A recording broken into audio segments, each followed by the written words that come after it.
ओम शांति साकार मुरली 21 अक्टूबर 2020। मीठे बच्चे, रोज रात को अपना पोता मेल निकालो। डायरी रखो तो डर रहेगा कि कहीं घाटा ना पड़ जाए। प्रश्न: कल पहले वाली भाग्यशाली बच्चों को बाप की कौन सी बात फौरन टच होगी? उत्तर: बाबा रोज रोज जो बच्चों को याद की युक्तियां बतलाते हैं वह भाग्यशाली बच्चों को ही टच होती रहेगी। वह उन्हें फौरन अमल में लाएंगे।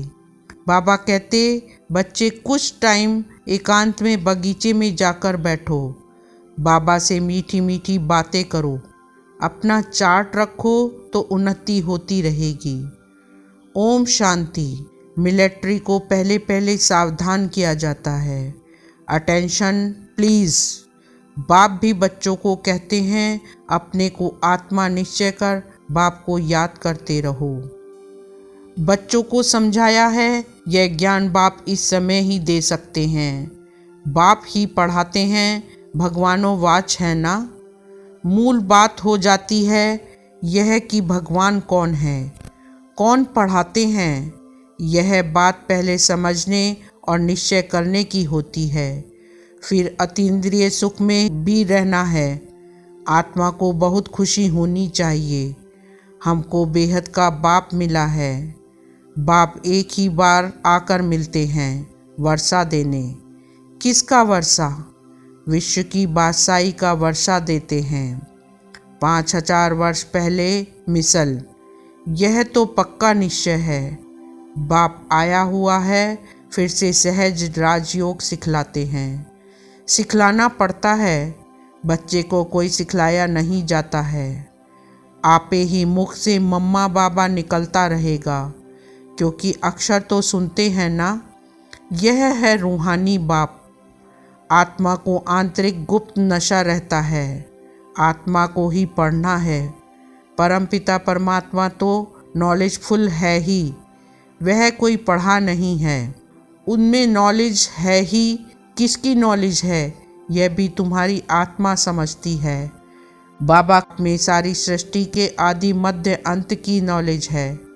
कैसे एक धर्म की स्थापना और अनेक धर्मों का विनाश होता है, यह सब जानते हैं, इसलिए उनको जानी जानन हार कह देते हैं। जानी जानन हार का अर्थ क्या है, यह कोई भी बिल्कुल जानते नहीं हैं।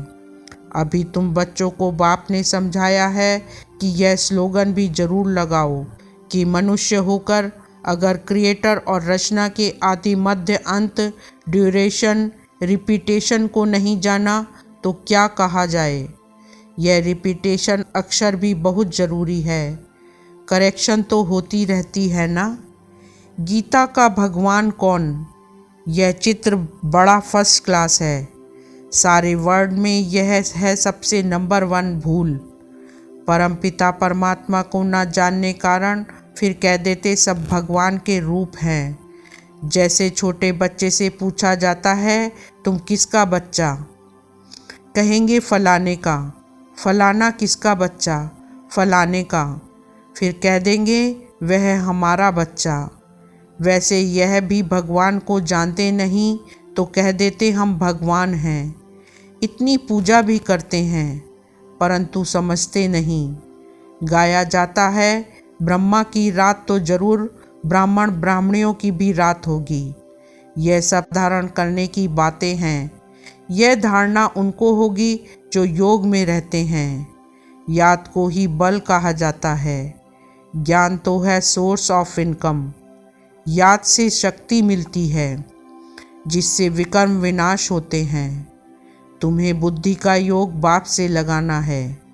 यह ज्ञान बाप अभी ही देते हैं, फिर कभी मिलता ही नहीं, सिवाय बाप के कोई दे ना सके। बाकी सब है भक्ति मार्ग के शास्त्र। कर्म कांड की क्रियाएं, उसको ज्ञान नहीं कहेंगे। स्पिरिचुअल नॉलेज एक बाप के पास है और वह ब्राह्मणों को ही देते हैं, और कोई के पास स्पिरिचुअल नॉलेज होती नहीं। दुनिया में कितने धर्म, मठ, पंथ हैं, कितनी मतें हैं, बच्चों को समझाने में कितनी मेहनत होती है, कितने तूफान आते हैं। गाते भी हैं, नैया मेरी पार लगाओ। सबकी नैया तो पार नहीं जा सकती, कोई डूब भी जाएगी, कोई खड़ी हो जाएगी। 2-3 वर्ष हो जाते हैं, कईयों का पता ही नहीं। कोई तो पुर्जा पुर्जा टुकड़े टुकड़े हो जाते हैं, कोई वहाँ ही खड़े हो जाते हैं। इसमें मेहनत बहुत है। आर्टिफिशियल योग भी कितने निकले हैं, कितने योग आश्रम हैं। रूहानी योग आश्रम कोई हो न सके, बाप ही आकर आत्माओं को रूहानी योग सिखलाते हैं। बाबा कहते हैं यह तो बहुत सहज योग है, इन जैसा सहज कुछ भी है नहीं। आत्मा ही शरीर में आकर पाठ बजाती है। 84 जन्म मैक्सिमम हैं, बाकी तो कम कम होते जाएंगे। यह बातें भी तुम बच्चों में कोई की बुद्धि में है। बुद्धि में धारणा बड़ी मुश्किल होती है। पहली बात बाप समझाते हैं, कहाँ भी जाते हो तो पहले पहले बाप का परिचय दो। बाप का परिचय कैसे देवें, इसके लिए युक्ति रची जाती है। वह जब निश्चय हो तब समझें बाप तो सत्य है। जरूर बाप सत्य बातें ही बताते होंगे, इनमें संशय नहीं लाना चाहिए। याद में ही मेहनत है, इसमें माया अपोजिशन करती है, घड़ी घड़ी याद भुला देती है। इसलिए बाबा कहते हैं चार्ट लिखो, तो बाबा भी देखें कौन कितना याद करते हैं। 1/4% भी चार्ट नहीं रखते हैं। कोई कहते हैं हम तो सारा दिन याद में रहता हूँ। बाबा कहते हैं यह तो बड़ी मुश्किल है। सारा दिन रात तो बांधेलियाँ जो मार खाती रहती हैं वह याद में रहती होंगी। शिव बाबा कब इन संबंधियों से हम छूटेंगे। आत्मा पुकारती है, बाबा हम बंधन से कैसे छूटें। अगर कोई बहुत याद में रहते हैं तो बाबा को चार्ट भेजें। डायरेक्शन मिलते हैं, रोज़ रात को अपना पोता मेल निकालो। डायरी रखो, डायरी रखने से डर रहेगा, हमारा घाटा ना निकल आए। बाबा देखेंगे तो क्या कहेंगे, इतने मोस्ट बिलीवेड बाबा को तो इतना समय ही याद करते हो। लौकिक बाप को, स्त्री को तुम याद करते हो, मुझे इतना थोड़ा भी याद नहीं करते हो। चार्ट लिखो तो आपे ही लज्जा आएगी। इस हालत में मैं पद पा नहीं सकूंगा, इसलिए बाबा चार्ट पर जोर दे रहे हैं। बाप को और 84 के चक्र को याद करना है, तो फिर चक्रवर्ती राजा बन जाएंगे, आप समान बनाएंगे, तब तो प्रजा पर राज्य करेंगे। यह है ही राजयोग, नर से नारायण बनने का एम ऑब्जेक्ट यह है। जैसे आत्मा को देखा नहीं जाता, समझा जाता है। इनमें आत्मा है, यह भी समझा जाता है। इन लक्ष्मी नारायण की जरूर राजधानी होगी। इन्होंने सबसे जास्ती मेहनत की है, तब स्कॉलरशिप पाई है। जरूर इन्हों की बहुत प्रजा होगी, ऊंच से ऊंच पद पाया है। जरूर बहुत योग लगाया है, तब पास विद ऑनर हुए। यह भी कारण निकालना चाहिए, हमारा योग क्यों नहीं लगता है। धंधे आदि के झंझट में बहुत बुद्धि चली जाती है, उनसे टाइम निकाल इस तरफ जास्ती ध्यान देना चाहिए। कुछ टाइम निकाल बगीचे में एकांत में बैठना चाहिए। फीमेल तो जा ना सके, उनको तो घर संभालना है। पुरुषों को सहज है, कल पहले वाले जो भाग्यशाली होंगे उनको भी क्या टच होगा। पढ़ाई तो बहुत अच्छी है, बाकी हर एक की बुद्धि अपनी होती है। कैसे भी करके बाप से वर्षा लेना है। बाप डायरेक्शन सब देते हैं, करना तो बच्चों को ही है। बाबा डायरेक्शन देंगे जनरल, एक एक पर्सनल भी आकर कोई पूछे तो राय दे सकते हैं। तीर्थों पर, बड़े बड़े पहाड़ों पर जाते हैं तो पंडे लोग सावधान करते रहते हैं। बड़ी मुश्किलात से जाते हैं, तुम बच्चों को तो बाप बहुत सहज युक्ति बताते हैं। बाप को याद करना है, शरीर का भान खत्म करना है। बाप कहते हैं मुझे याद करो। बाप आकर नॉलेज दे चले जाते हैं। आत्मा जैसा तीखा रॉकेट और कोई हो नहीं सकता। वो लोग मून आदि तरफ जाने में कितना टाइम वेस्ट करते हैं। यह भी ड्रामा में नूंद है। यह साइंस का हुनर भी विनाश में मदद करता है। वह है साइंस, तुम्हारी है साइलेंस। अपने को आत्मा समझ बाप को याद करना, यह है डेड साइलेंस। मैं आत्मा शरीर से अलग हूँ। यह शरीर पुरानी जुत्ती है।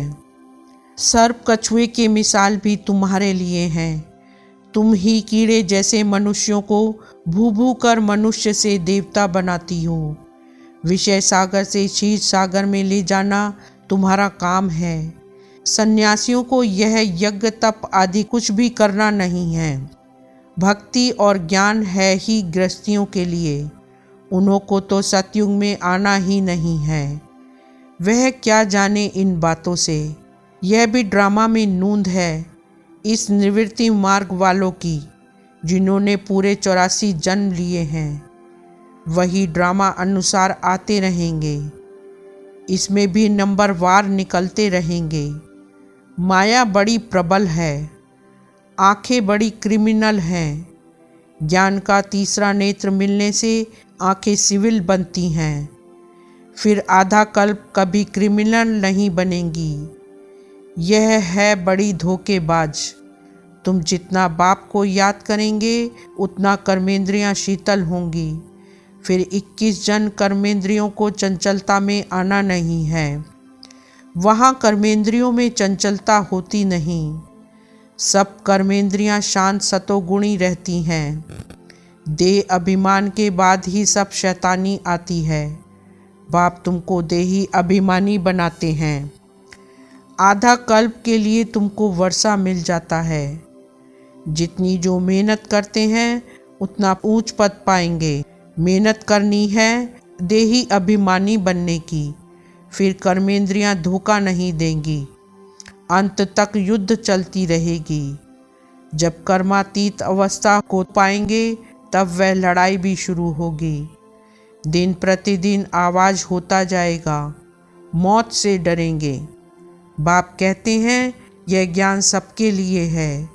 सिर्फ बाप का परिचय देना है। हम आत्माएं सब भाई भाई हैं। सब एक बाप को याद करते हैं।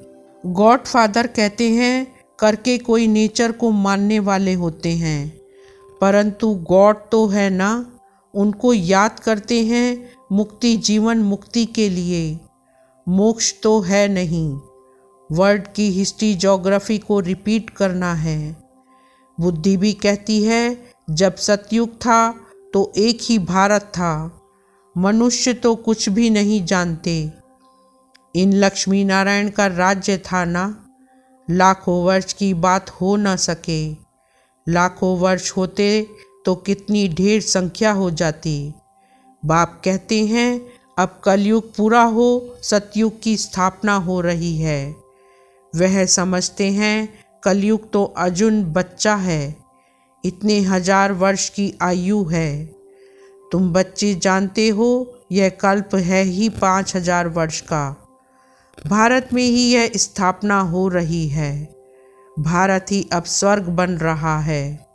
अभी हम श्रीमत पर यह राज्य स्थापन कर रहे हैं। अब बाप कहते हैं मामे कम याद करो। पहला शब्द ही यह दो। जब तक बाप का निश्चय नहीं होगा तब तक प्रश्न पूछते रहेंगे। फिर कोई बात का उत्तर नहीं मिलेगा तो समझेंगे यह जानते कुछ भी नहीं, और कहते हैं भगवान हमको पढ़ाते हैं। इसलिए पहले तो एक ही बात पर ठहर जाओ। पहले बाप का निश्चय करें कि बरोबर सभी आत्माओं का बाप एक ही है और वह है रचता, तो जरूर संगम पर ही आएंगे। बाप कहते हैं मैं युगे युगे नहीं, कल्प के संगम युग पर आता हूँ। मैं हूँ ही नई सृष्टि का रास्ता। तो बीच में कैसे आऊँगा। मैं आता ही हूँ पुरानी और नई के बीच में। इनको पुरुषोत्तम संगम युग कहा जाता है। तुम पुरुषोत्तम भी यहाँ बनते हो। लक्ष्मी नारायण सबसे पुरुषोत्तम है। एम ऑब्जेक्ट कितनी सहज है। सबको बोलो यह स्थापना हो रही है। बाबा ने कहा है पुरुषोत्तम अक्षर जरूर डालो, क्योंकि यहाँ तुम कनिष्ठ से पुरुषोत्तम बनते हो। ऐसी ऐसी मुख्य बातें भूलनी नहीं चाहिए। और संपत्ति की डेट भी जरूर लिखनी चाहिए। यहाँ तुम्हारी पहले से राजाई शुरू हो जाती है। औरों की राजाई पहले से नहीं होती। वह तो धर्म स्थापक आए तब उनके पीछे उनके धर्म की वृद्धि हो। करोड़ों बने तब राजाई चले। तुम्हारी तो शुरू से सतयुग में राजाई होगी। यह किसको भी बुद्धि में नहीं आता कि सतयुग में इतनी राजाई कहाँ से आई। कलयुग अंत में इतने ढेर धर्म हैं, फिर सतयुग में एक धर्म एक राज्य कैसे हुआ। कितने हीरे जवाहरों के महल हैं। भारत ऐसा था जिसको पैराडाइज कहते थे। 5000 वर्ष की बात है। लाखों वर्ष का हिसाब कहाँ से आया। मनुष्य कितने मुंझे हुए हैं। अब उनको कौन समझाए। वे समझते थोड़े ही हैं कि हम आसुरी राज्य में हैं। इनकी देवताओं की तो महिमा सर्वगुण संपन्न है। इनमें 5 विकार नहीं हैं, क्योंकि देही अभिमानी हैं। तो बाप कहते हैं मुख्य बात है याद की। 84 जन्म लेते लेते तुम पतित बने हो। अब फिर पवित्र बनना है। यह ड्रामा का चक्र है। अच्छा, मीठे मीठे सिक्की लदे बच्चों प्रति माता पिता बाप दादा का याद प्यार और गुड मॉर्निंग। रूहानी बाप की रूहानी बच्चों को नमस्ते। रूहानी बच्चों की रूहानी बाप को नमस्ते। धारणा के लिए मुख्य सार। फर्स्ट पॉइंट, ज्ञान से तीसरे नेत्र को धारण कर अपनी धोखेबाज आँखों को सिविल बनाना है। याद से ही कर्मेंद्रियां शीतल सतोगुणी बनेंगी, इसलिए यही मेहनत करनी है। सेकंड पॉइंट, धंधे आदि से टाइम निकाल एकांत में जाकर याद में बैठना है। कारण देखना है कि हमारा योग क्यों नहीं लगता है। अपना चार्ट जरूर रखना है। वरदान, निर्णय शक्ति और कंट्रोलिंग पावर द्वारा सदा सफलता मूर्त भव। सार, किसी भी लौकिक या अलौकिक कार्य में सफलता प्राप्त करने के लिए विशेष कंट्रोलिंग पावर और जजमेंट पावर की आवश्यकता होती है, क्योंकि जब कोई भी आत्मा आपके संपर्क में आती है तो पहले जज करना होता है कि इसे किस चीज़ की ज़रूरत है। नब्ज़ द्वारा परख कर उनकी चाहना प्रमाण उसे तृप्त करना और स्वयं की कंट्रोलिंग पावर से दूसरे पर अपनी अचल स्थिति का प्रभाव डालना, यही दोनों शक्तियाँ सेवा के क्षेत्र में सफलता मूर्त बना देती हैं। स्लोगन, सर्वशक्तिवान बाप को साथी बना लो तो माया पेपर टाइगर बन जाएगी। ओम शांति।